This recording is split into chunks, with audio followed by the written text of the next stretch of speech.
People are idiots, including me, when it comes down to investing, which is why I tell people not to take investment advice from anybody. But to be fair, the real goal is to put away and save. And part of why I say people are idiots is some of these videos I watch that are so gloom and doom, talking about the collapse of the housing market, the collapse of the stock market. It really bothers me because I think it encourages people to not invest and not save for their future. So those are going to be what I'm going to talk about today. Stick around. I hope you enjoy the video. So every now and then, when I don't really have a topic to talk about and I'm not sure what to get into, I start going through YouTube, finding the videos on people talking about real estate. Primarily because the gloom and doomers out there have been talking about this for 4 years or longer. Some of them started before COVID, some of them started at the beginning of COVID, and they've been talking about how the housing market's going to collapse. And then they even get into the stock market, which some of them, in my opinion, know absolutely nothing about, talking about how it's going to collapse as well. And their justification for that is primarily that the market's gone too high too quickly. Well, what exactly does that mean? And how do you define that? And who's to determine what's too high, what's too fast, and what value is? There's no way to predict the future or the market. So anybody who says it's going to do this or it's going to do that. And what bothers me the most is if somebody gives a recommendation to buy a house who's in the field and they help you to get the into the home and the housing market goes lower, people get really upset and lawsuits ensue because, oh, they helped me get into a home, they were just doing it because if it's a realtor they make a commission and blah blah blah. But the people giving the advice that the housing market's going to collapse, who's been doing it over the past 4 years, and in a lot of areas over those 4 years, prices have doubled and interest rates have gone from sub 4% to over 7% and made it a lot less affordable. There's no accountability on that end. And at the same time, all the people in the comments section are cheering them on. Oh, the government sucks. They're all crooked. My boss cheats. Everybody's doing everything. And what I hate about that, what I really do, as much as I'm kind of ranting, is it puts people in a position that they don't improve themselves. They don't get out of the position they're in. They don't save for their future and start changing things. They just want to be in the spot that they can look at the tube, whatever whether it's your phone, the television, your iPad, wherever they're looking, and complain about how the world's not fair. Well, I'm going to break something to you. The world is not fair. And that's kind of what's fair about it. Look, we're all born wherever we're born, however we're born. We have no control over it. People cheat, people steal, people do all sorts of things. But that's also what makes it feel because it's the same competition for everybody. And if you live in America in general, really, it's probably the place that you have the best potential to be able to improve your situation. And now I get it. Life is hard. I don't want to understate it.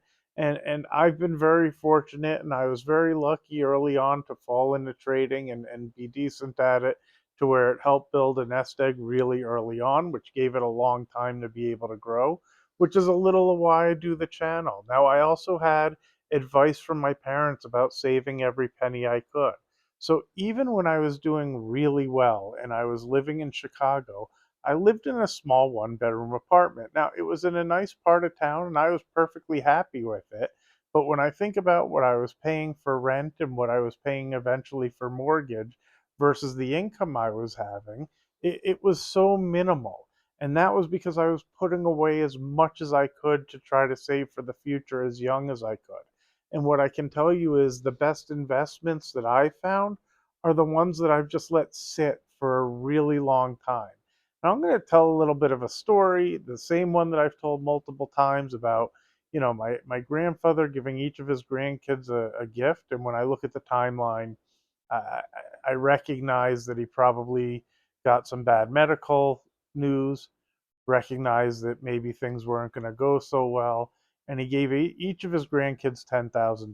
Now this was back in, geez, 1988, I think. So to be fair, that was a lot of money back in 1988. And my mom, there were four kids in our family. She took it from us. Um, And I went in her room and I kind of said, "Mom, can I have the money?" And she asked what I want it for. And I know I shocked her when I told her I wanted to invest it in the stock market. Now, I'll kind of fast forward on it a little bit because I know some of you who watch the channel consistently have heard about it a bunch of times. But one of the stocks that I bought was McDonald's. And the reason I use that as the example is because it did unbelievably well. There were five stocks I picked. I can't remember one of them. The other three went out of business. I had Eastman Kodak, it went bankrupt. I had Chrysler, it went bankrupt, and whatever the other one was. General Electric, which I think has changed and isn't the GE we see today, but GE didn't do that to anyway. The point is, I bought 100 shares of McDonald's at $22 a share. Now, McDonald's is trading over $300 a share. But here's the best part, it's split three times since I bought it. So my 100 shares would be 200, would be 400, would be 800 shares at over $300 a share. So my 2200 or $2,300 investment would be what? 8 times 3 would be $250,000. Now, that $250,000 is over, geez, close to 40 years. So even like Warren Buffett, when you look at how amazing he's done, and one of his big investments being Coca-Cola, Apple being the other, I think part of it is just having a really good company and letting it sit for the time frame that was needed. Now, to be fair, when I bought McDonald's, it was already established. Like I look at it as the equivalent of something like Amazon. It wasn't some small new company that was going to grow immensely. There were already stories of like grandparents who put $1,000 in McDonald's when it first started, and they were like millionaires. McDonald's was all over the place. I wasn't buying something that just this huge growth happened. And if you take the total, the 10,000, and figure out how far that went and what percentage of the portfolio, over a 40-year time frame, it outperformed, but it probably isn't as incredible as it sounds. Now, here's what's even more amazing to me. When I bought McDonald's, I used to get these dividend checks for like $8, $6, I think $6 originally. And I even kind of laughed like how stupid that was. And it bumped up to 12 or so. And now keep in mind, before I forget, every time it split like an idiot, I sold 100 shares. I was young, I was all too happy, I didn't think about compounding and growth. So unfortunately, I don't have $250,000 of McDonald's in the account. I wish I did, but I'm an idiot too, like I said in the beginning of the video. But I have 100 shares still. That 100 shares, I don't even know because I put it in dividend reinvestment recently, but I want to say it gets a little over $100 each quarter now. So that's $400 a year on 100 shares. So if I still had the 800 shares, I'd be getting what, 8 times 4, sorry, my old brain, 3,200 a year. I would be getting more per year than what I invested in McDonald's. Again, this has been over almost 40 years, so it's a really long time horizon. But the videos from people who talk about dividends and letting them grow and the compounders, you see how amazing that is. 30 some odd years later, I'm actually getting more in dividends per year than I invested in the company. That's unbelievable. And even with the 100 shares that I still have, getting $400 a year, or I think it's actually more than that, on a $2,300 investment, the dividend is incredible. And then, of course, like I said, I sold it every time it split. The other thing is, during that time frame, there has to have been 3 or 4 times that McDonald's price has fallen in half, which is why I talk about bad news on good companies. When stocks crater and things are really bad, that's the time that they're the best bargain. Now, the reason that the stock price is low is usually a good reason. Something's going poorly, earnings are dropping, and there's fear going forward. But if it's a company you trust that you think over time will get through it, right then and there when everything is bad is when it's the best investment. The only time I remember is one time they had a really bad thing with mad cow's disease, and it wasn't super recent. This was a while back when it was a newer thing. Now they've had it a couple times. It's been a little more contained, but I remember it vividly, and the stock fell really far.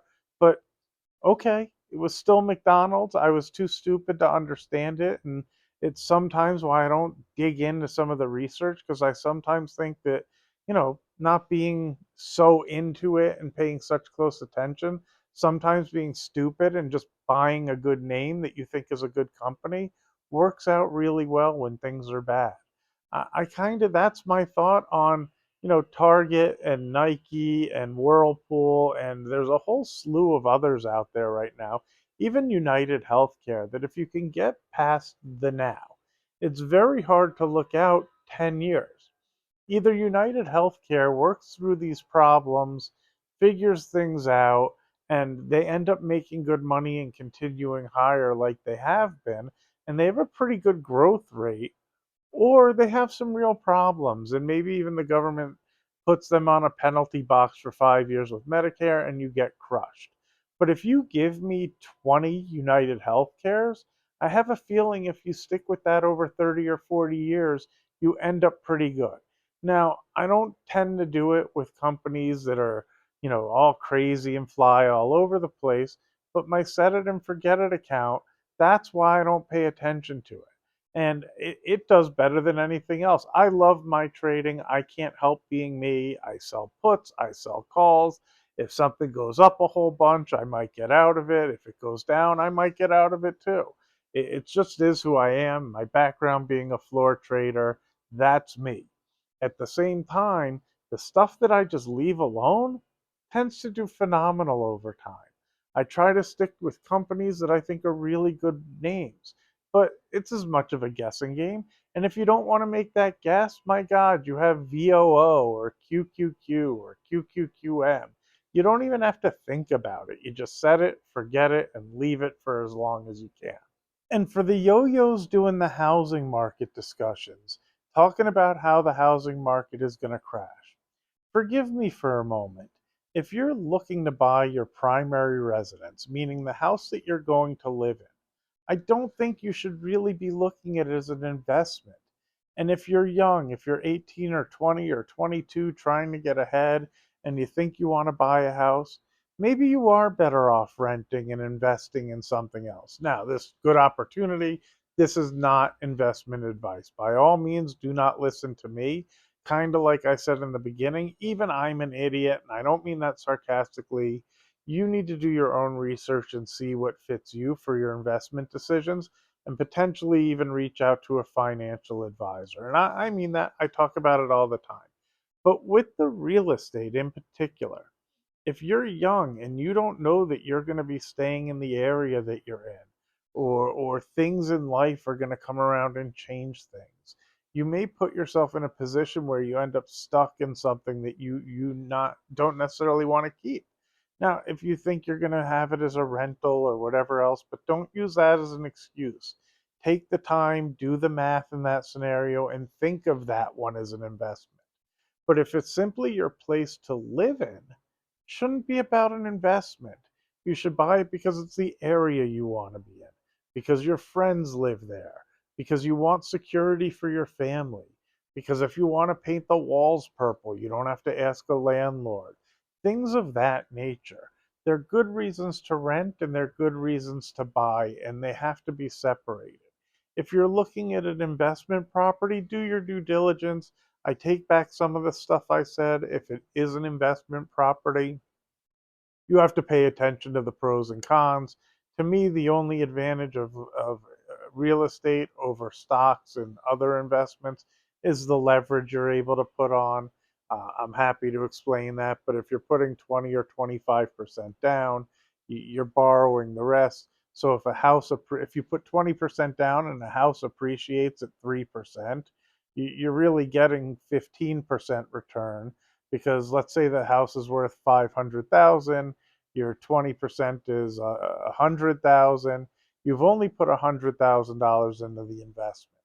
If the house goes up 3% from 500,000 to 515,000, well, you've made 15,000 on your $100,000 investment. Now keep in mind that's super oversimplified. There are very expensive barriers getting in and out of real estate that can change those numbers pretty dramatically, which is why you really have to sit down with pen and paper and be very serious about it. The other thing with real estate is you have expenses that you don't always plan for, and then they'll come at the same time and really catch you off guard. Like it may not cost anything for a while, and then something happens with the roof and it's super expensive, or an air conditioner breaks and that's super expensive, or all sorts of things like that. The best advice I can give people is save. I don't care if it's buying homes, I don't care if it's buying stocks, I don't care if it's gold and silver or baseball cards or whatever, but anything that you see value in that tends to go up in value over time. For the most part, some will do better, some will do worse. We all make our best guess, but there is no way to predict the future. And those who are telling you they can, they're idiots. And if Miss Mary is in the comment section, I apologize, but Miss Mary is a big idiot, and you shouldn't be reaching out to anybody in the comment section who can help you make $10,000 a day or whatever they promise in those comments. Yeah, I see it all over the place. I apologize for it. I can't help those bots. Um, that being said, just save, put away whatever you can. And the younger you are, the more you put away. If I can let my son live in the house for as long as he can so he can save and make things easier for when he gets older, I hope he takes full advantage of that. I saw somebody talking about it in another video saying how it impedes their growth. Well, maybe it does, but it also puts them in a position that they're in a better spot when it's time to move on, where they have a nice nest egg, whatever it is, to put as much away. And me personally, I like the stock market. To me, they're less headaches. I make jokes all the time of even stocks that, don't do so great, like Pfizer I've had for a while. Pays a nice dividend, but it hasn't been performing so well. I'm happy to get those dividend checks. And Pfizer has never called me up and said, hey, we got a problem. One of the air conditioners broke in one of their warehouses. Can you send somebody out to take a look? That's why I like stock. The real estate, I like that we have some. I like that you can touch it and see it and whatever else. In some ways, it's a lot easier to understand for some people than stocks because they don't feel like they have anything. But the reality is, you own a part of that company, whatever one you buy. If you buy some shares of McDonald's, you are actually an owner of McDonald's. Now you're not going to walk in and they're not going to be like, "Hi, Mr. So and so, how you doing today?" They'll have no idea. So understand, even though you're really an owner, you may not feel that way, which is why it doesn't feel real versus the real estate you can touch, see, smell. But tenants are a pain in the butt and stuff happens to the home.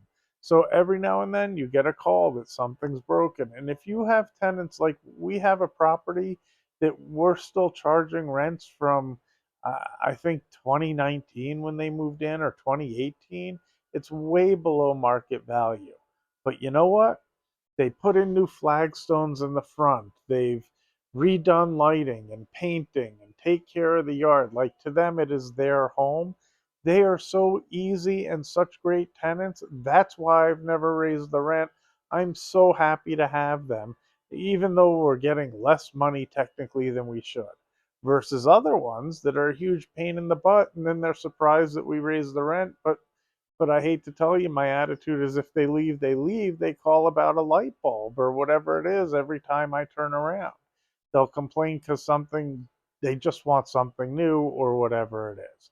So rentals can be a real pain in the butt and it's a lot more work. And I'm kind of lazy, so I like stocks for that reason. The negative is you don't get the same type of leverage. You're gonna, if you get margin called, it's way different than a house going down in value because as long as you're making payments on the house, they really don't look at it that way or worry about the equity in the same way. I'm sure there's some risk analysis the actual wholesalers are doing if things are upside down. Fortunately, prices have gone up, so they're not really in that situation. But if there was a correction, they probably recognize that. Here's the one thing about real estate, though, and probably about stocks. The Fed put is likely a real thing. I think between 2008, when the banks got stuck with a zillion homes, and then at COVID, there was this real lesson in 2008 that they didn't want the banks to actually end up stuck with all the homes like that. Now, over a long period of time, they ended up doing okay. But the banks are not in the real estate market. They are in the lending market. And they just want to make money on their loans and move on. And they hope people make their payments and they don't have any headaches. When they did forgiveness in COVID, that had me realize that that's a new tool in their weapons, whatever. I don't even know what to say.